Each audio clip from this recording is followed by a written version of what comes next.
اس کو مکمل کرنے آیا ہوں، اور جو اخلاق کے اندر برائیاں آ گئی ہیں ان برائیوں کو ختم کر کے بہتری کی طرف لانے آیا ہوں۔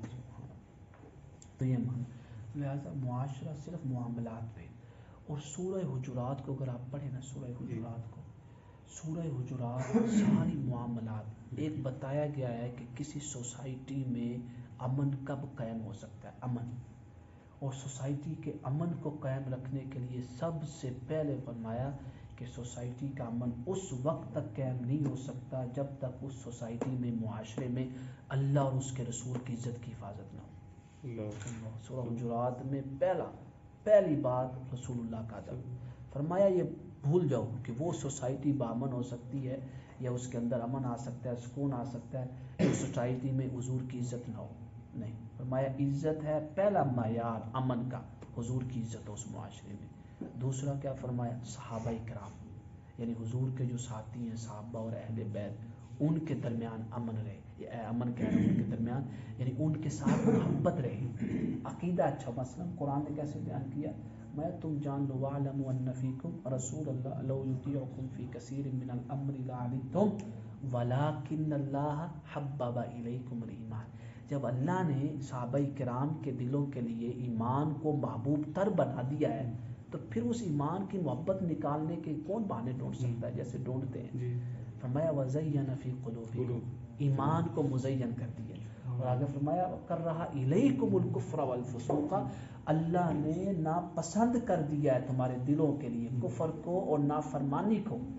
اللہ پسند کروا رہا ہے ان کے دلوں کو ایمان، اور ان کے دلوں کو ایمان کے ساتھ مزین کر رہا ہے، اور ان کے دلوں کے اندر ناپسندیدگی پیدا کر رہا ہے کفر کے لیے اور نافرمانی کے لیے۔ آج کوئی آ کے کہ حضور کے صحابہ یہ ہو گئے تھے، حضور کے صحابہ، تو یہ فرمایا پہلا اصول کیا ہے معاشرے کے امن کے لیے؟ کہ اللہ کی اور حضور نبی اکرم صلی اللہ علیہ وسلم کی عزت و ناموس کی۔ دوسرا امن کے لیے کیا شرط ہے؟ کہ حضور کے صحابہ اور اہل بیت کا ادب ہو۔ اگر کسی ایک کا ادب نہ ہوا تو معاشرے میں امن نہیں ہوگا۔ یعنی حجرات میں سوال اصول دیکھیں، یعنی گفتگو کیسے اللہ نے شروع کی۔ اور پھر تیسرا اصول کیا بیان فرمایا؟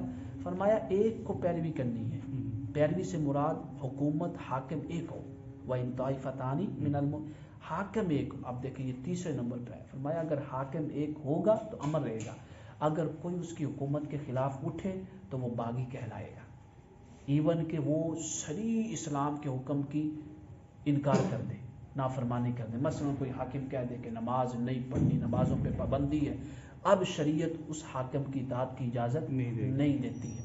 اگر صریح اسلامی جو تمام کے یہاں مجمع علیہ معلوم من الدین بالضرورہ ہے، اگر حاکم میں وقت اس کے خلاف نہیں جا رہا ہے تو اس وقت تک ہمیں اس کی اطاعت کی حکم دیا گیا۔ فرمایا اگرچہ وہ فاسق ہی کیوں نہ ہو جائے، اتنی اطاعت کا حکم ہے۔ کیوں؟ کہ یہ امن کے لیے ضروری ہے۔ ہاں اگر کوئی مجمع علیہ معلوم من الدین بالضرورہ عمل چھوڑ دیتا ہے پھر فرمایا اب اس کی اصلاح کرو یا اس کو ہٹاؤ۔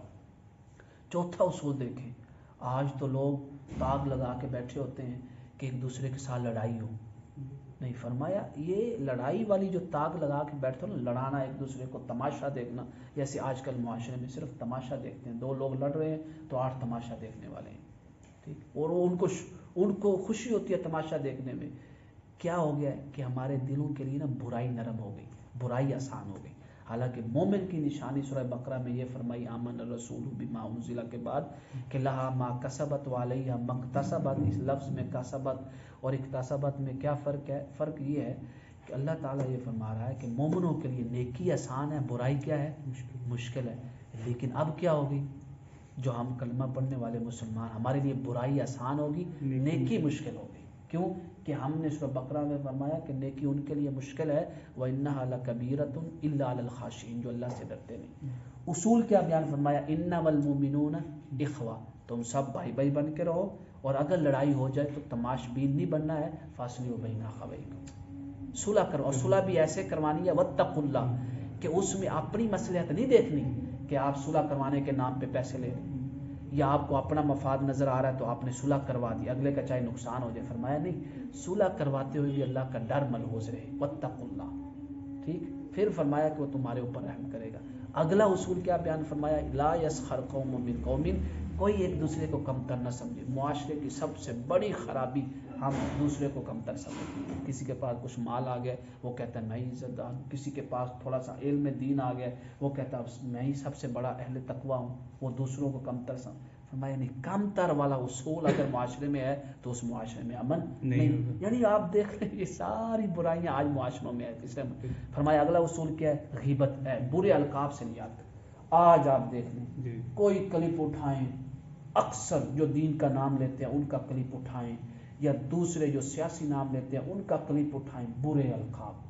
کوئی کسی کو کافر کہہ رہا ہے تو کوئی کسی کو ڈاکو کہہ رہا ہے تو کوئی کسی کو چور کہہ رہا ہے تو کوئی کسی کو یہ کہہ رہا ہے, کوئی برے القاب. فرمایا جب تک معاشرے میں برے القاب ہے معاشرے میں امن نہیں ہے. اس کے بعد فرمایا غیبت نہیں کرنی ہے. یہ اصول ہے. اب یہ اصول بیان فرمایا کہ اب سارے اصول اگر یہاں پہ جمع, مثلا سورہ حجرات کو سب کو جمع کرنا ہے تو اس سارے اصولوں کو اگر ایک لائن میں بیان کرنا تو وہ حضور نے بیان فرمایا لا یؤمن احدکم, تم میں سے کوئی بھی شخص اس وقت تک مومن نہیں ہو سکتا حتیٰ یہاں تک کہ شرط یہ ہے اس کے مومن کامل مومن ہونے کی کہ یحب لاخیہ ما یحب لنفسہ, اپنے بھائی کے لیے وہی پسند کرے جو اپنے لیے پسند کر. یہ سارے اصول اس میں آ گئے. عزت اپنے لیے پسند کر رہا ہے فرمایا دوسرے کے لیے بھی پسند کر. ٹھیک ہے, محبت اپنے لیے پسند کر رہا ہے فرمایا دوسرے کے لیے بھی پسند. سورہ حجرات کو اب ترتیب میں رکھیں. ادب اپنے لیے پسند کر رہا ہے تو فرمایا ادب کا سب سے بڑے جو حقدار ہیں وہ حضور کے صحابہ اور اہل بیت ہیں, تو ان کا بھی ادب کر. اور آگے فرمایا تو چاہتا ہے نا کہ کوئی میرے ساتھ لڑے تو کوئی اس کو روکے. فرمایا تو اپنے لیے پسند کرتا ہے نا کہ تیرا کوئی ڈھال بنے تو دوسروں کے لیے ڈھال بن. فرمایا تو اپنے لیے پسند کرتا ہے نا کہ تجھے کوئی کمتر نہ سمجھے تو دوسروں کو بھی کمتر نہ سمجھے. فرمایا تو اپنے لیے پسند کرتا ہے نا کہ تجھے کوئی برے القاب سے یاد نہ کرے تو پھر تو دوسروں کو بھی برے القاب سے نہ یاد کر. تو اپنے لیے پسند کرتا ہے کہ تیری کوئی غیبت نہ کرے تو فرمایا تو دوسروں کے لیے بھی پسند کر کے اس کی بھی غیبت نہ کی جائے. سبحان یعنی حضور یہی تو فرماتے ہیں کہ حضور نبی اکرم صلی اللہ علیہ وسلم نے فرمایا کہ مجھے جوامع الکلم, کہ میں کلام تھوڑا بولتا ہوں لیکن اس کلام کے اندر شرح جتنی مرضی کرتے جاؤ ختم نہیں ہوگا. اللہ اکبر اللہ اکبر سبحان اللہ. رواہ البخاری, امام بخاری نے اس کو روایت کیا, حدیث نمبر ہے 13 نمبر حدیث ہے. ومسلم, امام مسلم نے روایت کیا 45 نمبر حدیث ہے. سبحان اللہ. یعنی سورہ حجرات کو آپ پڑھیں. آج معاشرے کے اندر کوئی صحابہ کا بے ادب ہے تو کوئی اہل بیت کا بے ادب ہے, ٹھیک, تو کوئی حضور کی ناموس پہ عملہ کر رہا ہے تو کوئی ایک دوسرے کو برا کہہ رہا ہے, کوئی برے. معاشرے کے اندر کوئی ایک تو اصول بتائیں کہ جو سورہ حجرات کا پایا جاتا ہو جس کی بنیاد پہ امن قائم ہو. فرمایا اگر معاشرے میں امن قائم رکھنا ہے تو سورہ حجرات پہ عمل کر لو. اللہ اکبر سبحان اللہ. یہ سورہ فتح کے بعد صورت آئی, یعنی فتح مکہ کے جس میں بیان ہوا انا فتحنا, اس کے بعد یہ صورت آئی. فرمایا ہم نے فتح دے دی, اب قیامت تک تو مکہ رہنا ہے نا, مکہ سے مراد مکہ بھی رہنا ہے اور اس کے علاوہ اسلامی سلطنتیں بھی رہنی ہیں. تو فرمایا اسلامی سلطنتیں تو ہم نے عطا کر دی لیکن اس کے اندر اصول کیا ہونے چاہیے, سورہ حجرات میں. اور فرمایا اگر اصول پہ نہیں چلو گے تو اس کے اوپر جو سزا ہے سورہ قاف میں بیان فرمائی. اور فرمایا اگر چلیں تو ان کا انعام کیا ہے, سورہ زاریات میں. ترتیب دیکھیں, رب دیکھیں.